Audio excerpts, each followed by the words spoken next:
हर खबर पर होगी आपकी पकड़। डाउनलोड कीजिए एबीपी लाइव ऐप।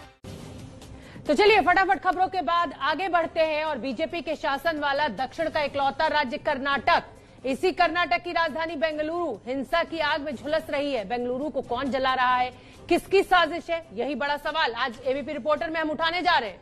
और बिल्कुल शोभना, और इसे कहा जाता था दक्षिण का गेटवे भारत के लिए, भाजपा के लिए, और इन्हीं सवालों का जवाब आज हम तलाशेंगे एबीपी रिपोर्टर में। एबीपी न्यूज संवाददाता पिंकी राज पुरोहित होंगी बेंगलुरु से हमारे साथ। बिल्कुल राजकिशोर, जो दर्शक अभी हमारे साथ जुड़े हैं उनके लिए तस्वीरों के जरिए पहले हम समझा देते हैं कि आखिर ये पूरा मसला क्या है।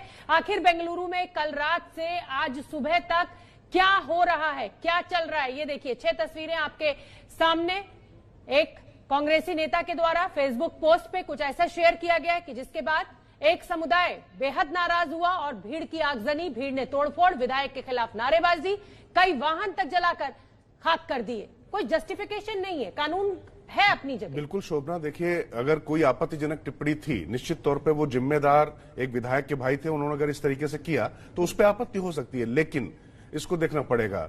और इसी में आप बेंगलुरु में एक विधायक के रिश्तेदार हैं, जो खबर हम अपने दर्शकों को बता दें शोभना पहले कि बेंगलुरु में एक विधायक के रिश्तेदार की फेसबुक पोस्ट थी जिसके बाद हिंसा हो गई। गुस्साई भीड़ ने विधायक के घर और थाने पर हमला कर दिया। पुलिस फायरिंग में 2 प्रदर्शनकारियों की मौत हो गई। और शोभना, सबसे बड़ी बात है, थाना जलाने में दिक्कत नहीं होती है, पुलिस अधिकारी का घर जलाने में दिक्कत नहीं होती, और फेसबुक पोस्ट से इतना डर लग जाता है, ये अजीब सी बात है। बिल्कुल, और इस तरीके से जब कानून व्यवस्था को हाथ में लेते हैं प्रदर्शनकारी तो ये बहुत गंभीर मामला है। बड़ी खबर इस समय की बेंगलुरु हिंसा से जुड़ी हुई ताजा अपडेट ये। अब तक इस मामले में 150 लोगों को गिरफ्तार किया जा चुका है। इस बीच कर्नाटक के गृह मंत्री बेंगलुरु पहुंच रहे हैं। गृह मंत्री बाढ़ के हालात का जायजा लेने तटीय कर्नाटक के दौरे पर थे। बड़ी खबर इस समय ये कि 150 लोगों की गिरफ्तारी हो चुकी है।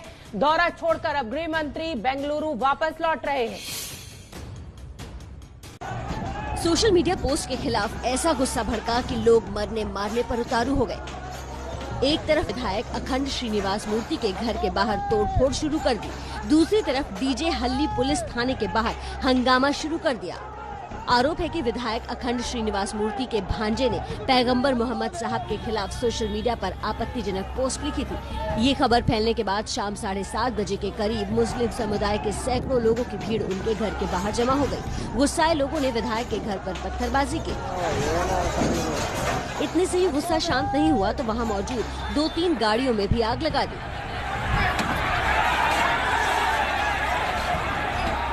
इसके बाद नाराज भीड़ डीजे हल्ली पुलिस स्टेशन पहुंच गई। वहां भी जमकर हंगामा और तोड़फोड़ किया। आखिर में पुलिस को फायरिंग करनी पड़ी। पुलिस ने आपत्तिजनक पोस्ट करने वाले विधायक के भांजे को गिरफ्तार कर लिया है। वहीं विधायक ने शांति की अपील की है। पुलिकेशन अखंड श्रीनिवास मूर्ति माताಡ್ತಾ ಇದ್ದೀನಿ। ನಮ್ಮ ಮುಸಲ್ಮಾನ್ ಬಂದವರಲ್ಲಿ ನಾನು ಮನವಿ ಮಾಡ್ತಾ ಇದ್ದೀನಿ, ಯಾರೋ ಕಿಡಿಗೇಡಿಗಳು ಮಾಡಿರೋ ತಪ್ಪಿಗೆ ಯಾರು ಜಗಳ ಮಾಡ್ಕೊಳ್ಳೋದು ಬೇಡ, ಏನೇ ಜಗಳ ಇದ್ರೇನು ನಾವೆಲ್ಲ ಅಣ್ಣ ತಮ್ಮಂದಿರು।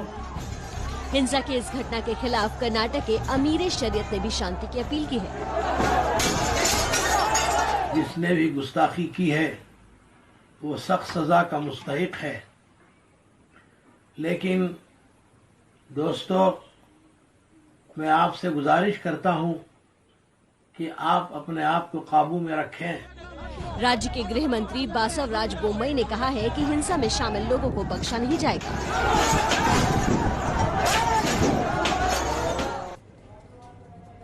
तो आपने देखी ये तस्वीरें, किस तरीके से वो हिंसा की दास्तां बयां कर रही। हमारी सहयोगी बेंगलुरु से पिंकी राज पुरोहित जुड़ गई हमारे साथ। पिंकी, मैं सीधे आपकी तरफ रुख करना चाहूंगा। जिस तरीके से लगातार आप वहां से तस्वीरें दिखा रही हैं, जिस तरीके से एक साहसिक रिपोर्टिंग आप कर रही हैं, और जो दृश्य हम यहां से बैठकर देख पा रहे हैं वो वाकई बहुत भयावह है। क्या आपको लगता है एज ए रिपोर्टर, जब आप वहां पर गई, आपको लगता है कि सिर्फ एक फेसबुक पोस्ट थी या ये सुनियोजित साजिश थी, या सिर्फ एक फेसबुक पोस्ट से इतनी बड़ी हिंसा और इस तरीके से लोग जुट जाते हैं और इतना बड़ा हिंसा का तांडव मचा देते हैं? क्या आपकी ऑब्जर्वेशन क्या है? राजकिशोर, सबसे पहले तो ये बता दूं कि जितना डैमेज हुआ है उसको देखते हुए जरूर कह सकते कि ये महज एक फेसबुक पोस्ट को लेकर भड़की हिंसा बिल्कुल भी नहीं हो सकती। इसके पीछे एक बहुत बड़ी प्लानिंग बाकायदा कह सकते हैं और इसको लेकर हमारी पुलिस से बातचीत हुई है। उन्होंने कहा है कि इन्वेस्टिगेशन फिलहाल जारी है, लेकिन सबसे पहले हमारे दर्शकों को जो अभी भी जुड़े उन्हें पहले तस्वीरें दिखाते हैं कि कितनी ज्यादा हिंसा जो है ये भड़की है। ये देखिए, पुलिस स्टेशन का एक पूरा हिस्सा जो है वो जला के चले जाते हैं। बाकायदा पूरी प्लानिंग होगी, वरना इतनी बड़ी संख्या में व्हीकल्स को जलाना ये कोई इमीडिएट काम बिल्कुल भी नहीं हो सकता। इसके लिए बाकायदा पूरी प्लानिंग की गई है। आप देख सकते हैं कि 45 से 50 के नंबर्स में इन व्हीकल्स को जो है जलाया गया, लेकिन जो कि सीधे तौर पर सवाल जो है ये पूछते हैं कि क्या ये किसी साजिश का हिस्सा था। लगातार क्योंकि जिस तरह की तस्वीरें सामने आ रही है, सबसे पहले एमएलए के घर पे पहुंचता है ये मॉब, वहां पर एमएलए के घर को पूरी तरह से जला दिया जाता है। उसके बाद यहाँ पुलिस स्टेशन पहुंचती है, डिस्पाइट ऑफ द फैक्ट कि पुलिस जो है वो पूरी तरह से एश्योरेंस देती रही कि जिसने भी ये पोस्ट डाला है उसके खिलाफ कानूनी तौर पर एक्शन लिया जाएगा। कितने लोगों की गिरफ्तारी हो गई है? छोटा सा जवाब पिंकी राजपुरोहित, छोटा सा जवाब, कितने लोगों की गिरफ्तारी हो चुकी है अब तक इस पूरे मामले में? 150। बहुत बहुत धन्यवाद पिंकी राजपुरोहित।